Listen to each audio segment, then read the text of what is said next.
All right, we're going to go ahead and get started with our next session. If I could have everyone's attention for just a moment.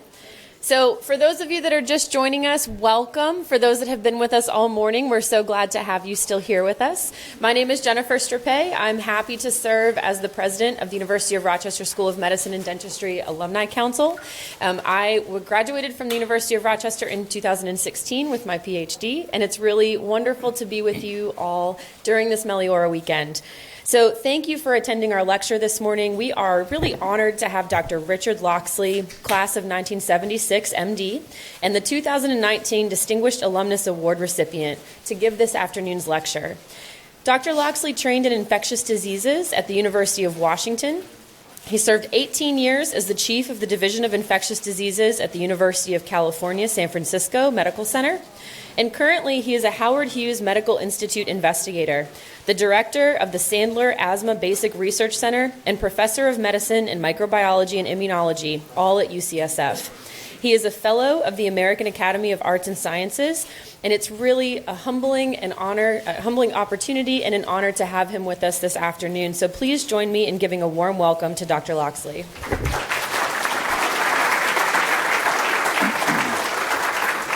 Thank you all for coming to this. It's been a great honor and a great couple of days to come back to the university. I don't get back that often. I was here 2 years ago. It was my first time back.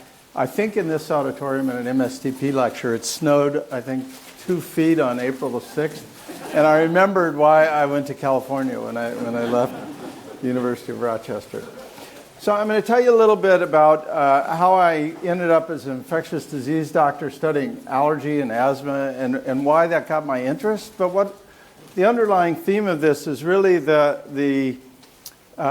science goes where it will go. And if you're curious and can go with it, you learn fundamental truths that are really not amenable to any other approach than what you can do through science. And so I'll try to tell you a little bit of the flavor of that path, getting to where I am today. So a little bit, quick background. I went to UCSF, where I was a chief medical resident, one of the last ones under Holly Smith. Many of you know is quite a towering figure in academic medicine. Went up to the University of Washington, where I did infectious disease and a fellowship in immunology. This is right around the time that growth factors and cytokines were beginning to be cloned, and worked with one of the guys, Chris Wilson, who helped identify interferon gamma as an activating cytokine that turned on the way cells kill other cells. Then I stayed on at UW. I became the head of infectious disease at the VA Medical Center. Again, one of those crazy things where right place, right time, you're assistant professor, they make you the head of the division. And then I got recruited back to UCSF as an assistant professor 2 years later as the head of infectious disease, which was also crazy out of its time, and sometimes things happen. And I got into Howard Hughes in 1997. I have to have a little shout out here that Deb Fowle, who I sent back to Rochester on your faculty, was a postdoc in the lab at that time. And the reason people get into things like Howard Hughes is because they're really great people working in the lab who don't listen to you. They do the experiments that need to be done. So thanks, Deb, for that. And then I moved away from clinical care to run this research center around 2004 or so. And so how did I end up there? So my really first entry into basic research was this finding summarized by Bill Paul. Many of you will know was quite an influential immunologist who led the fight against the HIV epidemic out of NIH for years. And he wrote this little paragraph with me. It's interesting to see your life reduced to a paragraph. And it was essentially a finding that relied on a finding made on another person on your faculty, Tim Mossman, who in 1986 had defined the fact that the helper T cells that kind of quarterback the way the immune system worked weren't randomly arranged in the way they talked to other cells. They talked in paragraphs. They gave topics out in defined groups that could be deciphered by recipient cells. A very important finding that in my mind still hasn't been recognized to the degree that it should be, but the idea that these cells existed in sets. At that time it was clonal cells, and we were working on this peculiar parasitic infection, again just a constellation of things in the laboratory, that infected macrophages and required the presence of this interferon gamma I had talked about, this clone protein that could activate macrophages to kill. And a strain of mice that killed, all the strains of mice that killed this did that. And there was a strain of mice that died. And they developed the same helper T cell response, and they had no interferon gamma in those cells at all. And at that time, the Mossman and Kaufman paper came out about these T cell subsets in these clones.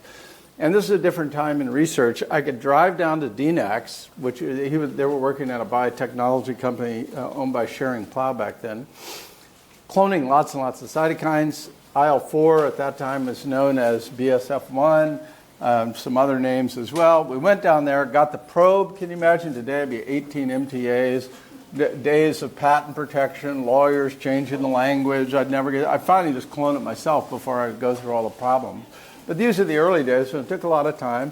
They gave me the clone, no problem, Rich, take it, label it up, and the next day it's one of these black and white experiments where even if you don't know anything about science, you could lay out the immune response from one mouse that cured and the other mouse that didn't, and you could see something very different biologically was going on. And that was kind of my entree into immunology. Again, great mentors make a difference. I was in a laboratory that wasn't really an immunology lab, run by a great guy who worked on neutrophils, Seymour Klebanoff, cloned myeloperoxidase or figured out myeloperoxidase the way it worked. He said, sure, run with this. And at that time, I didn't know anything about where priority came about. I was being invited to a meeting in Paris. I thought, wow, that's cool to be young. I'm being asked to go to Paris. I'll really show them something cool. I put this in this very tiny journal. This is the first publication of how these things work in vivo. And later we wrote it up in a subsequent paper, and then in a subsequent paper showed, in fact, these cytokines weren't just language. They were the way the immune system works. That is, if you blocked it with an antibody that neutralized this thing, the mice cured. And they changed the phenotype and development of these cells. They turned things around and they cured. Nowadays, you might know that probably 7 of 10 or 11 of the top biopharmaceuticals are antibodies aimed at growth factors and cytokines. We weren't thinking that far ahead, but these turned out to be cytokines that were involved in allergy. And so going in at this point now, we're into the late 80s. This is what is coming as the molecular revolution is really hitting biology. Cytokines are the language of the immune system. This is how the immune system talks to other cells. And words matter.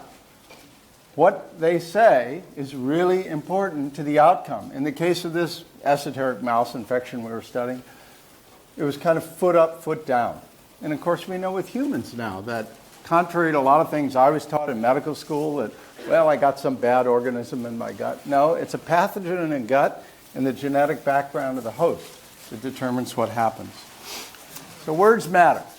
And the words are arranged in paragraphs. And they're called subsets. This is the work of Tim and Bob Kaufman when they were at DNAX in 1986. We now know there's kind of a short list of the ways that immune cells talk to the body. They really come in 3 flavors. Names are terrible in all disciplines in science. It's kind of our worst attribute.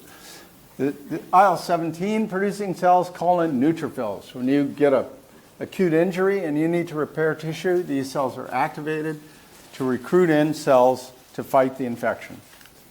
The interferon gamma cells that we were studying at that time set up the tissue in its new repaired state, so the next time around it's better set to enhance the second time.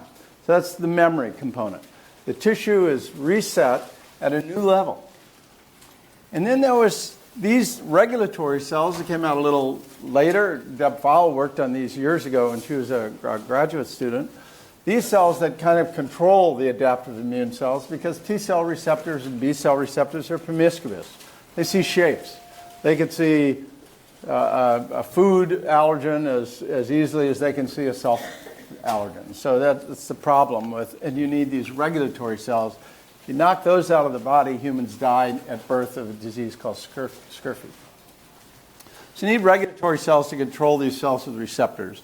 And then there were these allergy cells. And in fairness for the immunologist, there's one more cell type that talks to the B cells and helps them make antibody. We're going to talk a little bit about the cells that talk to the tissues. So then there was these cells that produce these allergic cytokines. All of these are the language by which these cell types talk to the body, and they control very unusual cells: eosinophils, basophils, mast cells, cells named for century-old stains that they take up on tissue slides. What do these cells do except torture us? So it's worth thinking about the course of understanding of allergy in history. It started with a couple of Nobel laureates, Ehrlich, who really described these unusual cells by stains that could take up very basic and very acidic stains, and is still to this day is the basis of their names.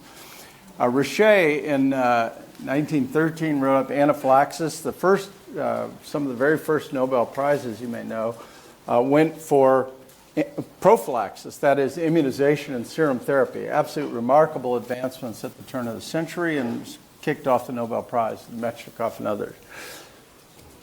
Richet was doing experiments at dogs trying to make an antisera for Portuguese man-of-war toxin. Sailors would get stinky after a swim, they'd jump in the water, a Portuguese man-of-war would sting them and they'd die. So he was trying to make a vaccine, and he had outbred dogs.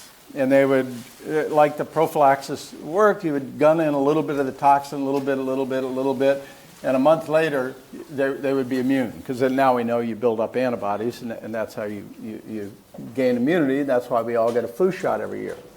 I've already had mine, so go out and get it.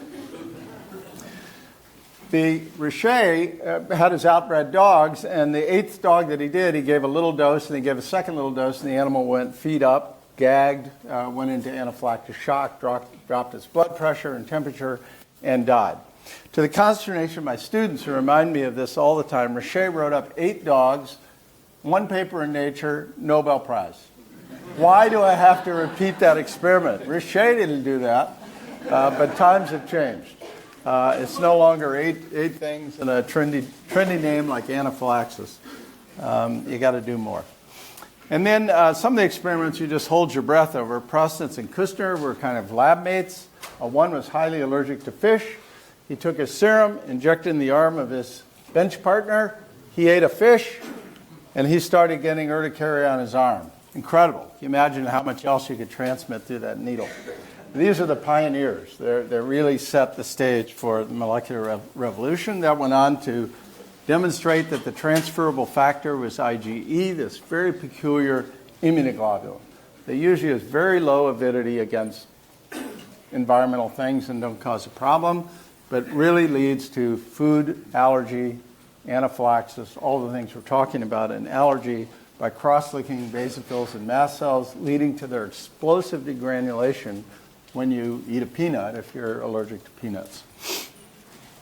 And then this revolution that I told you about, Mossman and Kaufman described the T-cell subsets in late 1986. At that time, the genetic revolution was occurring, and just serendipitously at that time, the Berkeley Institute was assigned chromosome 11 in the mouse, 5 in human, which sits right where these loci are. So we walked across there, got access to all of these sequences, and worked on, for some time on identifying all these red things that don't really matter, or all the regulatory sequences they could spot by just seeing conserved sequences that regulated those genes. So these genes are all regulated together, and just, you can't see it, IL-4 and 13 sit right here, IL-5 sits right here. They all sit right together with other allergic genes nearby, and they organize, you now know in later studies, to come together in the nucleus to be coordinately expressed. And that's why these things talk in paragraphs. They're genetically organized in the nuclear architecture. So now this sequence was done. We knew all these things were there. And some British investigators were really the first to call attention to the fact that if you took patients with asthma and you looked at various new technologies that could look at the language, the cytokines in the tissue, all of these allergic cytokines were there. So they're at the scene of the crime. All this was there. And, of course, by then we could genetically modify mice.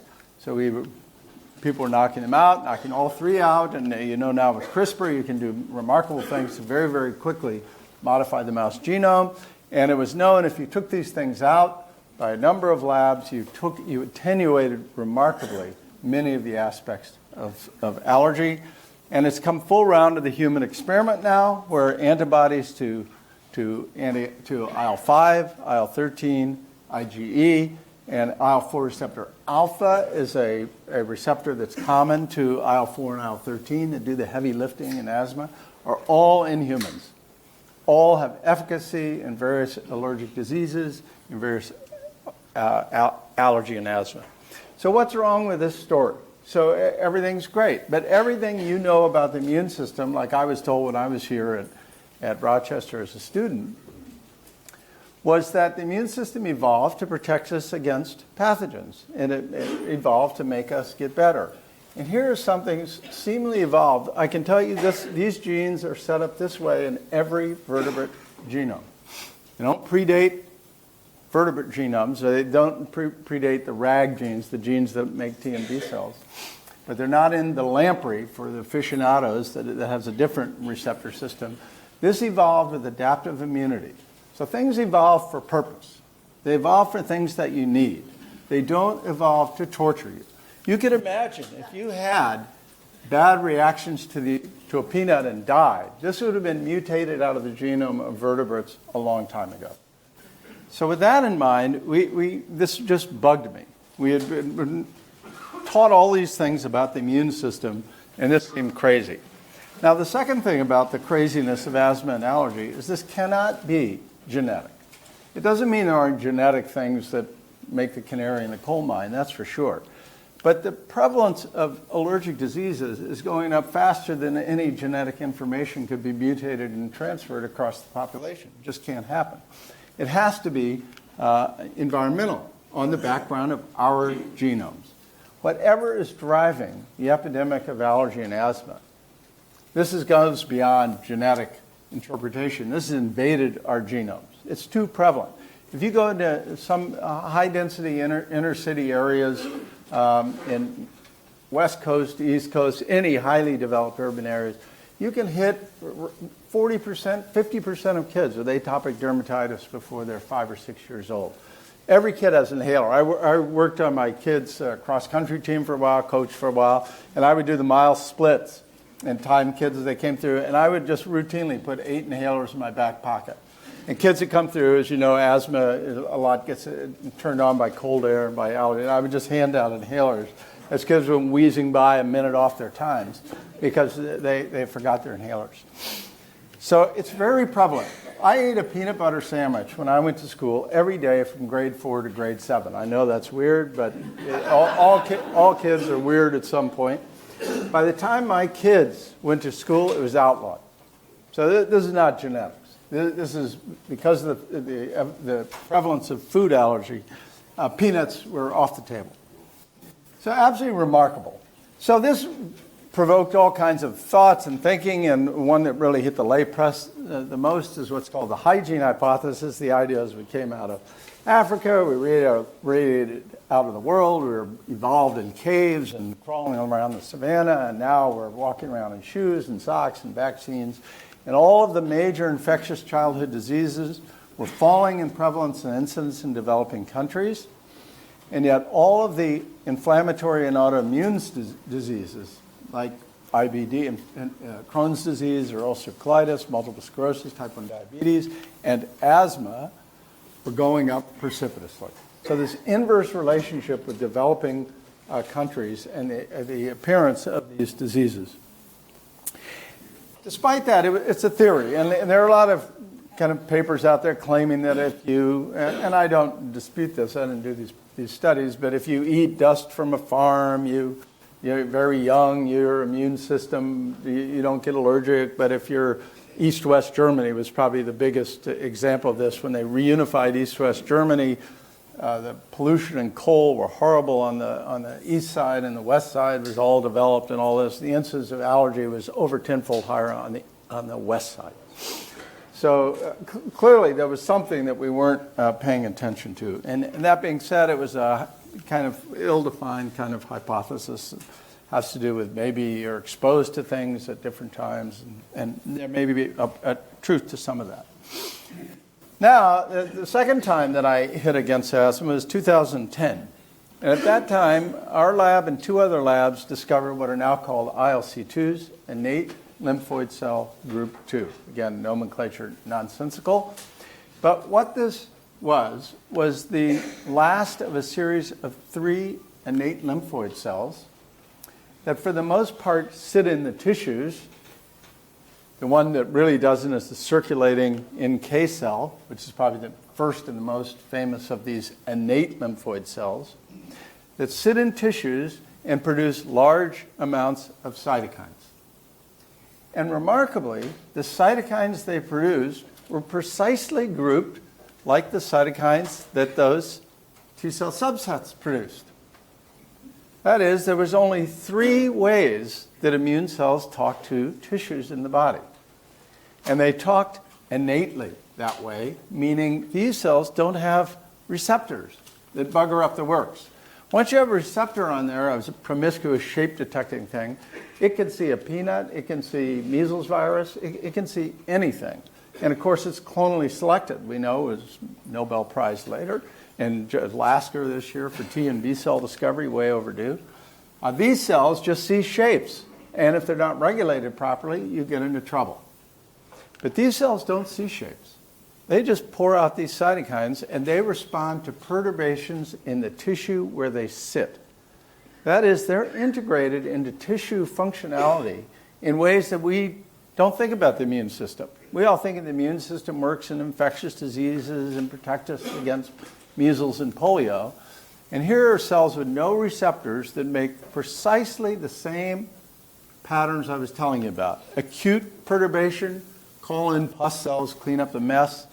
Chronic reset the tissue. And these most peculiar allergy cytokines are being made all the time. What can this possibly be for? So the way we were thinking about it at the time, as I've talked about, is that there was really 3 ways that you talk to tissue. And that any tissue maintained a tone. And that tone determines its functional state. When the tissue is acutely disturbed and you need neutrophils to come in and clean up your zit or whatever it might be, you send out these cytokines. Neutrophils enter the tissue. They clean up all the mess. You rebuild the tissue. That's this alert state we're calling it, where other people call it training, where the state that we now know is genetically reorganized, epigenetics for people who know that term. The genetics are reorganized to respond more quickly the next time around. The tissue acquires memory, even in an innate way, although the adaptive cells just follow the same paradigm. And lastly, you had this one. What are these guys doing? Now, by that time, because we had found these ILC2 cells, we could now very quickly scan, find where they are. They're very heavily represented in fat and tissues. They have metabolic roles. So we began to think that this was kind of a reset button. That if you reset the tissue at a state that it had acquired memory, whether that was a better barrier, whether that was keeping more memory cells in the tissue so they could fight influenza virus the next time through, providing more antibody support cells for plasma cells to be in the tissue, you need to provide metabolic resources for that altered state. And so we began to think that maybe these cells had metabolic potential. And there's a whole literature on a lot of this. I'm not going to go through that. That's some of what they do. But I'll tell you just again back how science goes sideways. It's a great thing about it. As much as I would like science to be a 3-slide TED Talk, and of course we do like you do, we make our graduate students do that stuff, I don't think science falls to that. I think it's very nuanced, it's very complex, and the devil's in the details. And the details matter. The words really matter. And I think we really have to be, speaking to the students, be really careful about not making it too simple and too just straightforward. It's not. It's very hard work, but it's so worth it. So this is, again, what you can do in animals. Many of these things now have been done in humans with mapping things. You can map a gene, so you can knock a gene into a gene that doesn't matter, that's expressed highly in these ILC2s. And you can control when it's turned on by making this gene responsive to tamoxifen, an estrogen drug that you can give the mice in their food. So you can give it to mice and then take them off the tamoxifen, and every ILC2 in the body will be labeled bright red. And now you can take it off and now let the mouse live its 2-year life or whenever you want, and fate map that cell. Where do these cells come from in development? How do they develop in our bodies, and at what time and in what place? And what happens is a large number of them develop in utero. We can label before the animal's born, and they go out the life of the mouse. Here's a year, but they go to 2 years.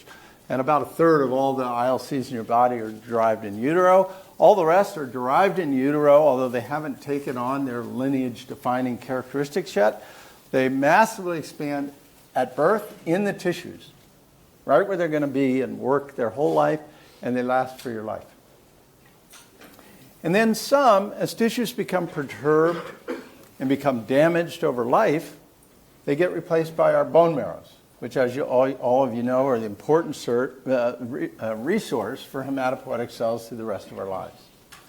So these cells wander into your tissues and replace these cells, we think, as they die or reach their end of life, and you're replaced at different rates in different tissues. Some tissues turn over slowly, like adipose. Some, like skin and bowel, turn over quickly. So we're an amalgamation of cells that derive during development as our tissues develop, and later in life by wannabes that wander in and try to establish your best bet against whatever's coming. I'm probably a lot of wannabes right now. So there are a lot of cells that have developed at different points in our lives. And when we saw this in the ILCs, it's not like we're the only people thinking about these complexities. This is what happens with macrophages that come into the tissues just before the ILCs arrive there and turn on their cytokines. And of course, the macrophages have receptors to see all of these outputs. So macrophages are in all tissues like the brain, and the brain closes up these are called closed organs or slow turnover organs, closes up pretty quick when you close off the circulation.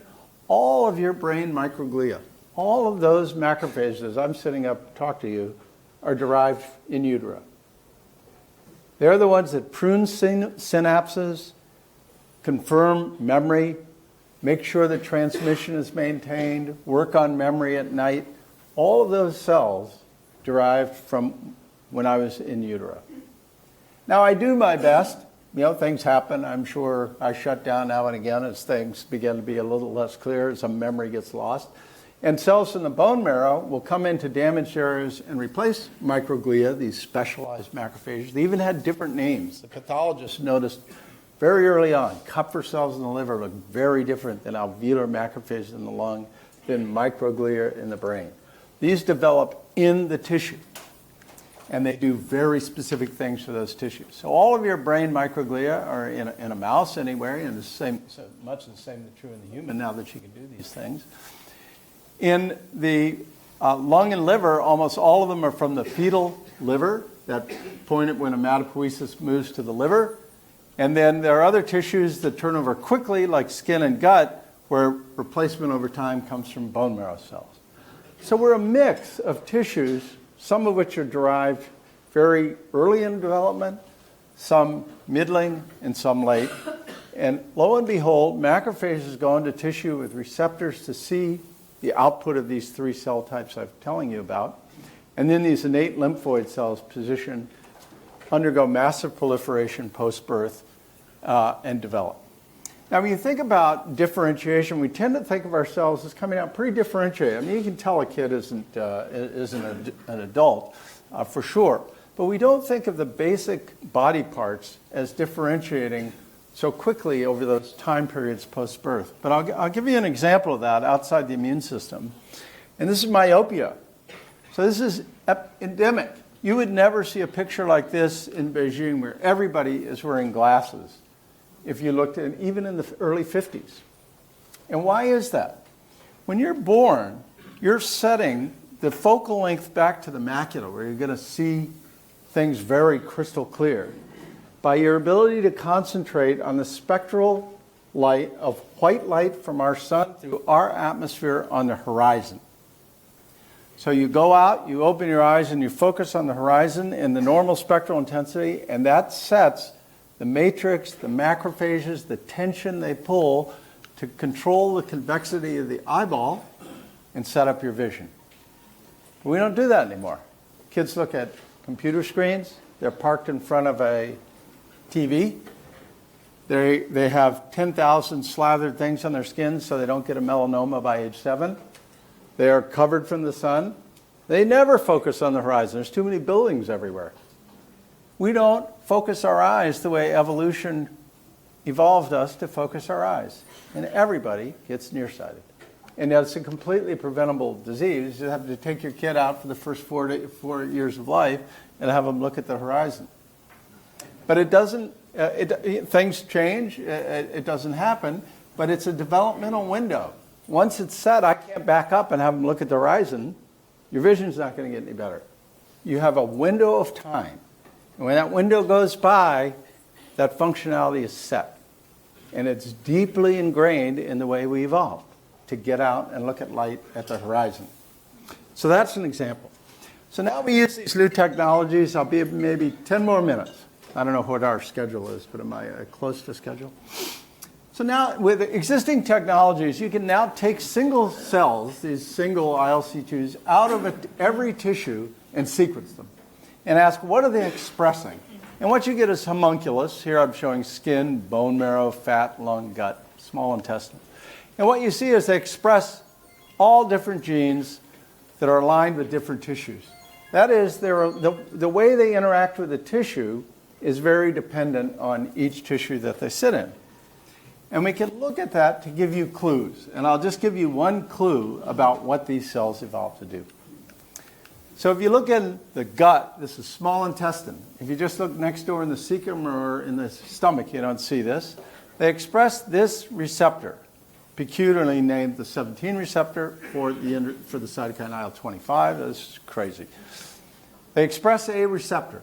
Even if you knock this gene out, they express that receptor. They go to the small bowel, and they're the only group from all these tissues that puts this up to see IL-25, this cytokine. No one knew a bunch about it. There's a bunch of papers. They didn't really make a whole lot of sense.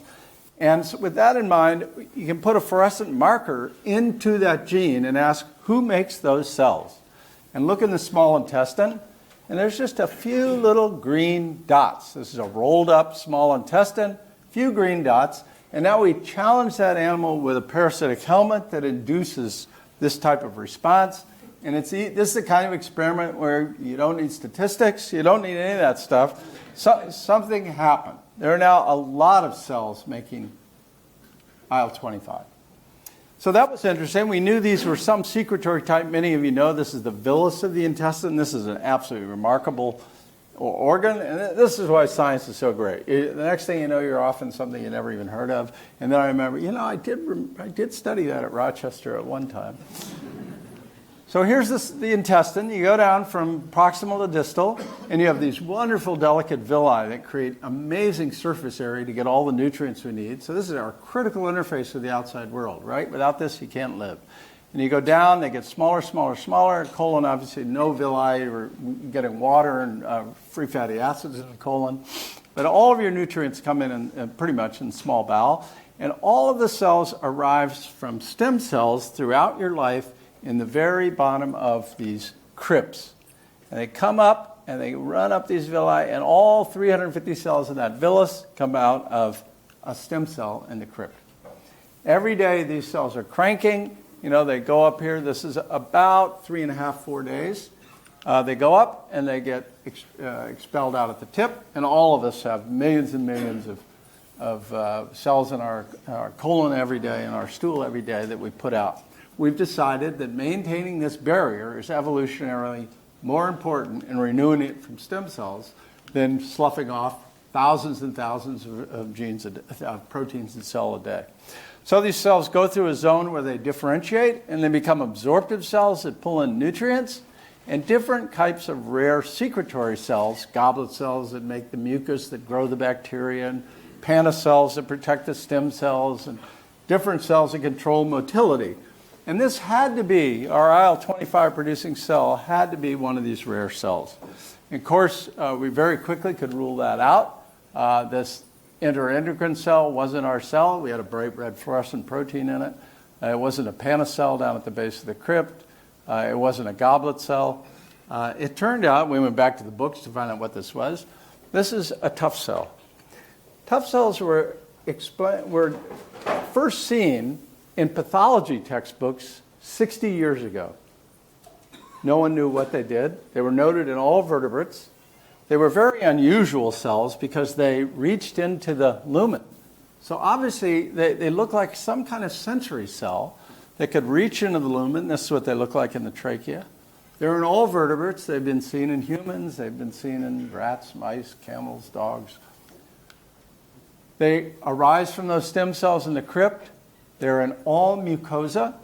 They express some interesting genes. They signal through taste receptor-like signals. And they produce neuropeptides that make the bowel contract, and goblet cells release mucus. They secrete cystinyl-leukotrienes that control motility in the bowel as well. These are direct targets of anti-asthma therapy. Their function was completely unknown. It just shows you how you can just find things without even looking in the science. These are, as best we can tell, the only cells that make 25 in humans or in mice. And so with a lot of research I won't bore you with, we could eventually find out what these signals are. It turns out that there are some protists that normally colonize mice, all feral mice, and helminths, those animals we talked about, that are in all feral humans and all feral animals, that have very anaerobic metabolism by which succinate is the end product. And these cells alone of intestinal cells express a receptor for succinate. It's hooked up to that taste channel-like conduction pathway. They signal to release IL-25. They activate the ILC2s to make IL-13 that act directly on the epithelium of the crypts to drive an alteration of the bowel barrier and many changes in the bowel, including lengthening the bowel, making it more motile, throwing out more mucus to make the microbiota much more extensive and diverse, and it protects the bowel from further helminth infection. Imagine if you were in a helminth endemic area wandering the Nile getting schistosomes. You don't just fill up with schistosomes. You get a few, and then you're immune. And you're immune because you reset the intestine, and you no longer can be infected. So this is kind of a remarkable thing, and I'll just conclude with one bit, a speculative thing about it, and we'll end. Carnivores have very short bowels. Their modus operandi is get in, get out quick, get amino acids and fats that are absorbed fast. Toxins go through quick. They don't have much microbiota. They don't really need it. You can digest that stuff passively, and you build big teeth and big muscles. And that's how it works. Herbivores are the opposite. You know, you eat, you barf it up again, you eat again, you go around, you eat dirt, you eat sticks. Somehow you get carbon out of that. But you get really big, and you sit and you eat. But you need a big bowel. And you need a lot of microbes that can break down very complex polysaccharides to get those nutrients out. So herbivores use this strategy, and they rely on size to get away, and herds to get away from these guys. Of course, we're omnivores. We play it both ways. So we have periods of time, early spring, I would imagine, in our seasonal rhythms, when it was easy to catch small newborns or get eggs or get insects that were high in lipids and protein that are very easy to digest. Late in the fall and winter, you're scraping tubers and sticks off the ground and trying to get carbon and nitrogen out of sticks. So you grow bowel, you develop a complex microbiota because the microbes are needed to break down those kind of complex polysaccharides and not in our genomes. We use bacteria for that. And now you have a bowel that can take advantage of that environment. And so now we have a bowel that has the capacity to move across the annual alterations in food availability. So the way we think about it is this circuit really evolved to drive flexibility in the bowel. And that this allows a nutrient acquisition strategy that's very adept at times that protein and lipids are available, and a nutrient strategy that's available when carbohydrates are the only way around are complex polysaccharides that require complex genomes to break down. Now, of course, none of this anticipated McDonald's on every corner. Right nowadays, annual circadian food availability is gone. So we've outrun our genes. And this is, keep in mind, one key organ. So just among tough cells, these cells are in all mucosa, including, it turns out, that type 2 taste cells, studied for years. Type 2 taste receptors are how you perceive umami, protein, and sweet carbohydrate. Those type 2 taste receptors are tough cells. These cells express all the same transcription factors. They're blazing for IL-25 in that little photomicrograph there. So in every organ, we begin to see critical circuits inserted into these programs. So I've given you just a little taste of one that took me kind of totally sideways from any of my expertise, but it involved all kinds of interesting things. I participated in discovery of cell types that didn't even exist when I was in medical school here. Why do we have allergy? I can't give you the final read on this, but it's almost assuredly, in my mind, developmental. We don't match our environment. My suspicion is that these cells, these ILC2s, develop in tissue at specific times, and their proliferation is dependent on the environment post-birth. And we've altered that so dramatically that we now react to cells post-birth later on that are innocuous. So these are clearly times when we develop tolerance to environmental foods and commensals. The reason we can't mutate away from this is locked into very fundamental tissue circuits, and that raises some concerns about things that we might see as some of these drugs get into humans longer and longer. One good thing about drugs, they don't knock things out. They just knock them down. So that's how you get away with cancer therapy, right? If you can get it at that sweet spot, we'll do fine with asthma and allergy. But I'm concerned we'll begin to see some of these hits on fundamental pathways. So obviously we need lots more work. My only recommendation, stay dirty. Obviously I didn't do all this. There's great people going way back to when Deb was in the lab who really do all these kinds of things, great colleagues and great funding. And I really thank the Alumni Council for letting someone like me come back, and I'm so appreciative for all that Rochester did to keep me curious. Thank you.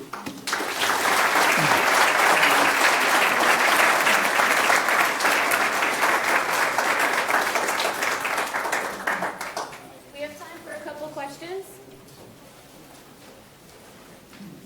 Yeah. Given the rise in peanut allergy incidence, when do you recommend that your children be exposed to peanuts? Yeah, so the question was about exposure to peanuts and when do you do that? So the LEAP trial was quite a famous trial that was done. There have been other similar trials with house dust mite and things like that. But in the peanut trial, the idea was kind of based on something that the Israelis do, that when their teeth come out, they comfort their kids with bamba, which is kind of a peanut oil. And there's almost no allergy and asthma. And of course, when they migrate to the United States and New York, they get asthma and allergy like crazy, and they stop using bamba. So what happened in the peanut trial, where kids were kept away from peanuts or they were started as soon as possible on peanut oil, and the incidence of allergy, allergic peanut, was much higher in the people that you waited. So yeah, there's no reason to wait. There was a similar trial in Canada where you put, I went through this as a kid, they put the bed sheets in plastic and vacuum the rooms 4 times a day, and no pets in the house, and all kind of, and those kids got asthma at way higher rates than kids who had dogs slobbering all over them. Sibling hierarchy, you know, if you have lots of older brothers and sisters coming in slobbering all over you, you're much less likely to get asthma. So yeah, for sure, you're conditioning your immune system ability to tolerize non-threatful things, commensals that you need to absorb food well, and foods that you eat at a certain period of life. If you get too far off that period, you run into trouble. Exactly right. Good question. Yeah?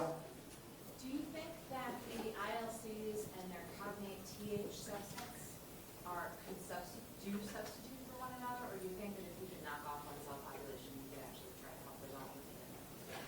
So myself, so she's asking about the innate cells and the adaptive cells talk to each other since they put out the same thing.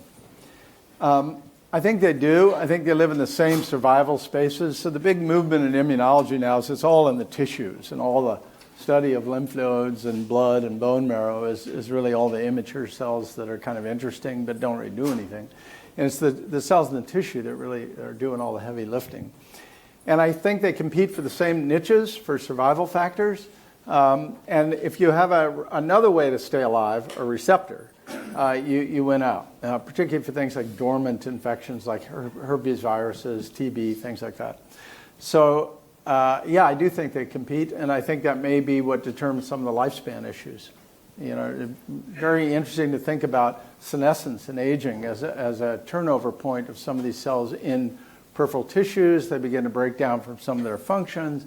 Elderly people get dysbiotic guts. They don't absorb well. It's just this vicious cycle of tissue functions lead to systemic dysfunction.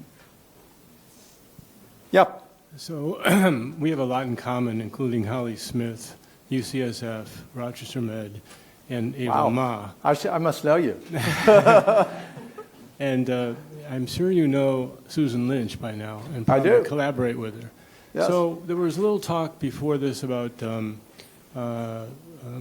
asthma and the microbiome, but very little. And I wonder, since some of the things you showed at first, and allergy and associations, you could talk a little bit about the microbiome.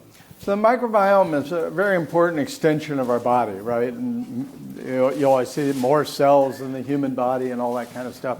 It's very, very critical. I kind of glossed over in the gut, but the way you absorb foods is critically dependent on having the right commensals in your body. And Sue's work and other work and lots of things have begun to show that things get dysbiotic. You get a poorly, not very diverse, a poorly organized microbiome. That's associated with disease. It's associated with newborns, and it's associated with the elderly. So these are the points at the extremes of life when you're trying to keep tissue functionality going or develop, that you're developing this dialogue with the outside world that gets at this critical interface I was talking about.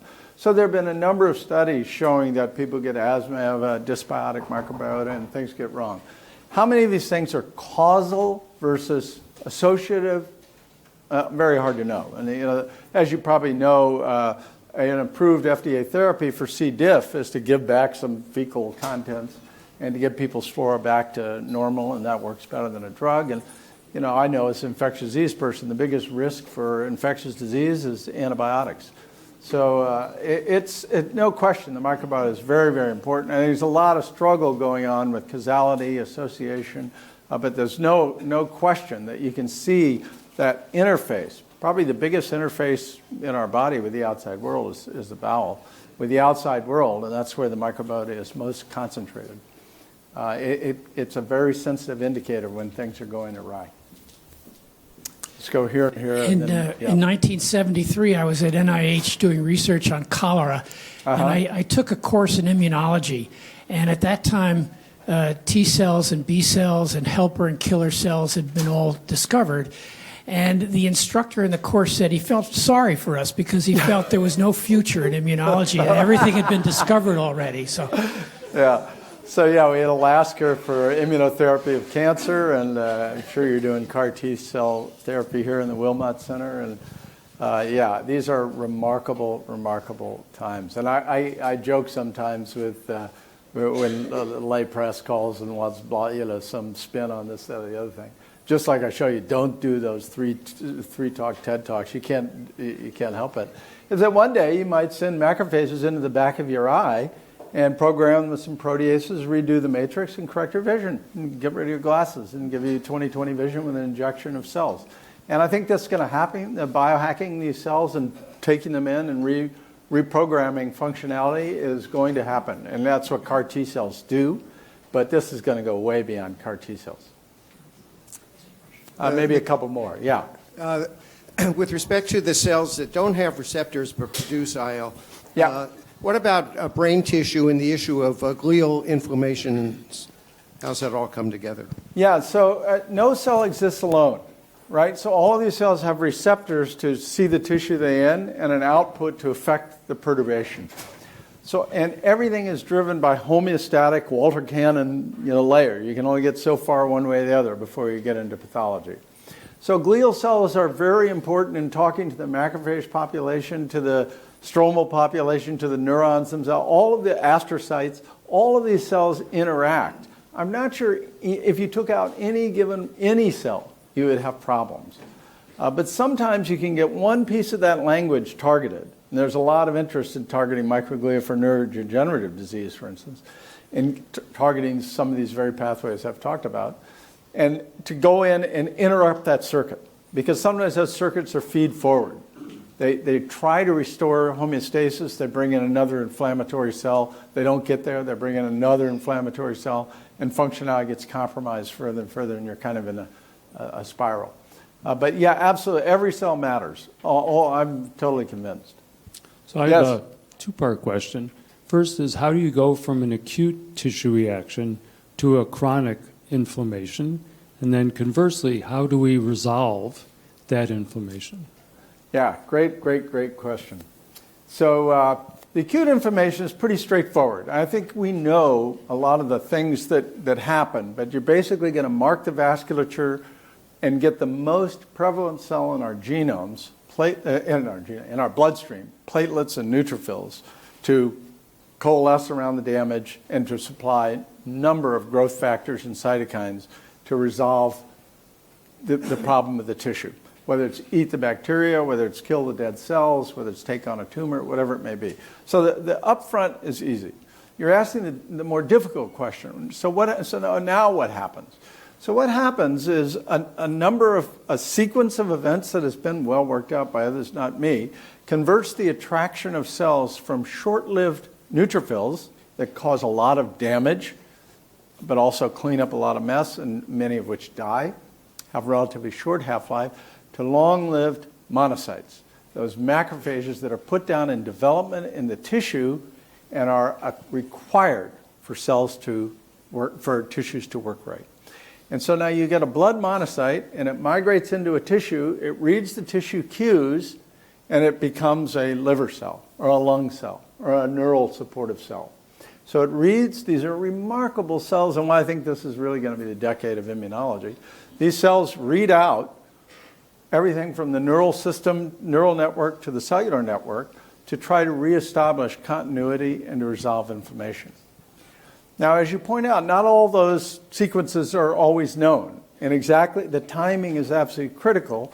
And as we know, if you get a little bit off, one of the biggest common causes of